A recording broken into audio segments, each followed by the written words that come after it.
Hello and welcome to online draft for study one inspired for learning. दोस्तों स्वागत है आप सभी का। इस वीडियो में हम बात करने वाले हैं 3 बड़ी अपडेट के बारे में जो कि संबंधित हैं 26,000 प्राथमिक शिक्षक नियुक्ति पर रोक लगा दी गई है।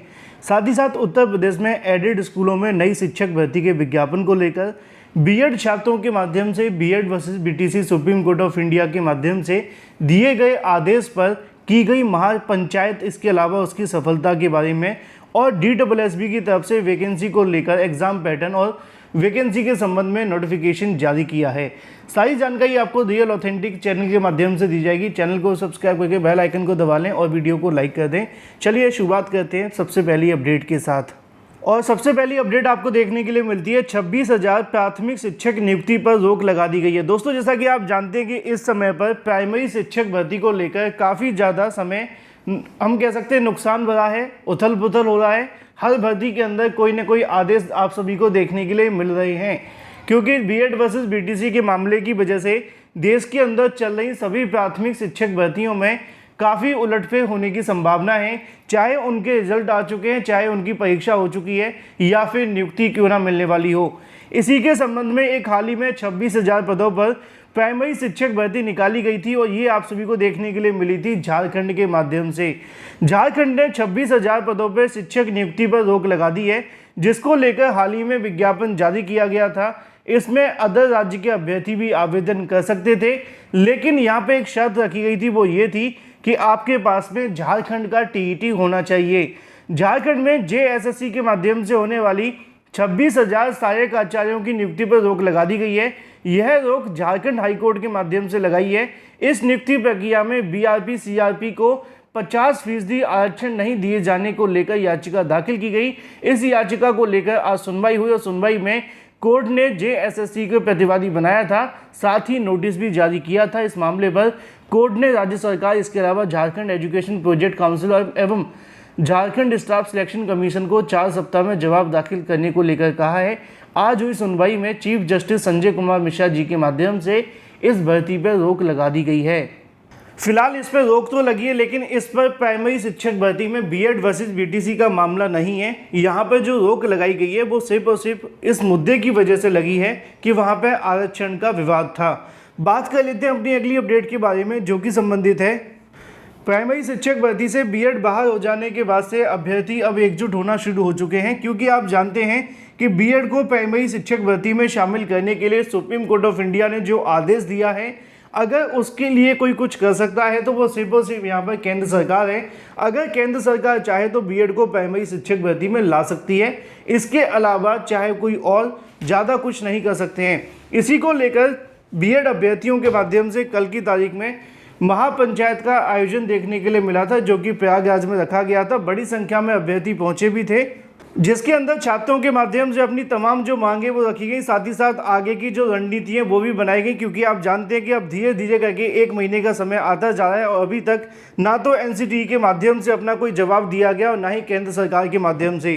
खासतौर पर बीएड अभ्यर्थियों के माध्यम से अब जो टारगेट बनाया जा रहा है वो NCTE को है, क्योंकि बीएड वर्सेस बीटीसी पर NCTE के माध्यम से इस मुद्दे पर अपनी कोई खुलकर जानकारी नहीं दे रहे हैं। ना तो कोई ऑफिशियल नोटिफिकेशन जारी कर रहे हैं और ना ही बीएड को लेकर उनकी तरफ से कोई स्पष्टीकरण दिया जा रहा है। इसीलिए अब अभ्यर्थियों के माध्यम से NCTE के खिलाफ मोर्चा खोल दिया गया है। साथ ही साथ केंद्र सरकार से उनकी मांग ये है कि केंद्र सरकार अध्यादेश लाकर बीएड छात्रों को प्राइमरी शिक्षक भर्ती में सम्मिलित करे। इन्हीं तमाम मांगों को लेकर कल की तारीख में अभ्यर्थियों के माध्यम से महापंचायत का आयोजन किया गया था। मुझसे भी बहुत सारे अभ्यर्थी पूछ रहे थे कि सर महापंचायत के बारे में आपने कोई जानकारी नहीं दी, महापंचायत का निर्णय क्या देखने के लिए मिला। तो इसको लेकर जो जानकारी अभ्यर्थियों से मिली, उनका कहना ये है कि आगे की तमाम जो रणनीतियाँ वो तैयार की गई हैं, चाहे वो अगर बात की जाए न्यायपालिका को लेकर हो या फिर कार्यपालिका के बारे में, उन सभी तक अपने मुद्दे को पहुंचाकर और बीएड अभ्यर्थियों को फिर से प्राइमरी में लाने के लिए रणनीति बनाई गई है। लेकिन जैसा कि आप जानते हैं कि हर चीज़ में समय लगता है, इतनी जल्दी कुछ नहीं होता। इसी वजह से छात्र अभी एकजुट होकर अपनी अपनी मांगें सभी छात्रों के माध्यम से रखी जा रही हैं, चाहे वो अगर बात की जाए केंद्र सरकार के सामने, राज्य सरकार के सामने या अपने जिले में धरना प्रदर्शन के माध्यम से।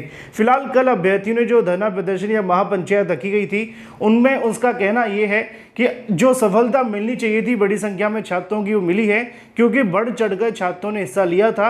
अब देखना ये होगा कि आगे आने वाले धरना प्रदर्शनों के अंदर कितनी बड़ी संख्या में बीएड अभ्यर्थी जाकर अपनी मांगे उठाती हैं। फिलहाल कल की महापंचायत छात्रों के लिए सफल रही, क्योंकि बड़ी संख्या में अभ्यर्थी पहुंचे थे, एकजुट भी हुए थे अध्यादेश लाए जाने की मांग को लेकर। लेकिन जैसा कि आप जानते हैं कि अभी इस मामले पर बहुत कुछ होना बाकी है, जब तक केंद्र सरकार कोई फैसला नहीं ले लेती। फिलहाल ये बात हो जाती है महापंचायत के बारे में।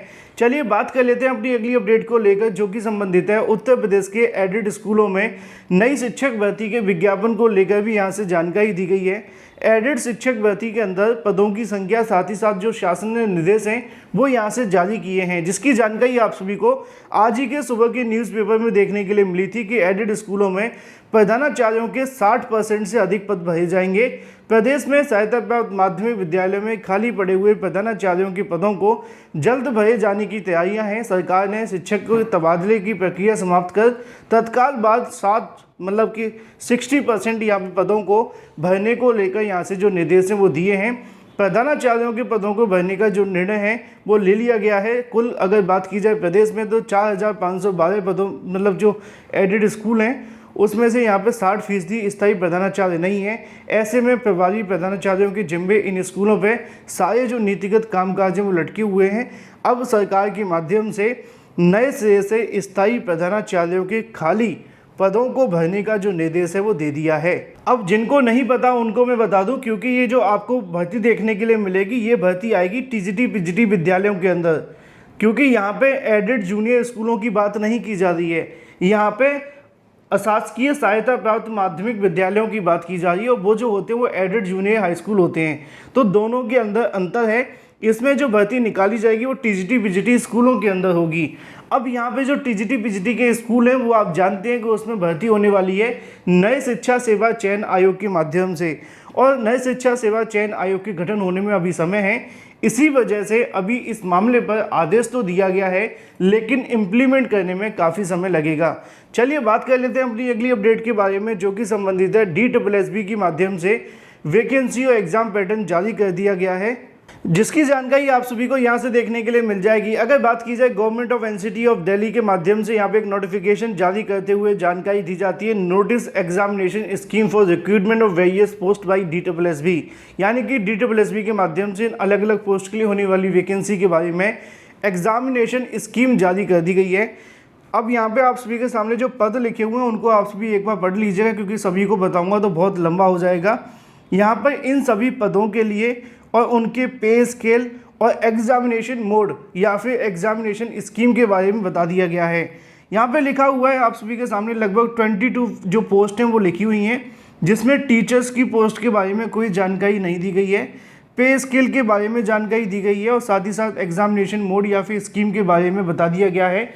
ज़्यादातर ITT इसके अलावा ITG के माध्यम से होंगे, और इसी को लेकर नीचे आप सभी का एग्ज़ाम स्कीम भी जारी कर दी गई कि कैसे आपका एग्ज़ाम देखने के लिए मिलेगा और क्या क्या। ITT का मतलब इनिशियल ट्रेनिंग टीचर होता है ना, और ITG का मतलब होता है जो आप सभी के सामने इंटीग्रेटेड टेक्नोलॉजी ग्रुप यानी कि ITG। Thank you for watching this video.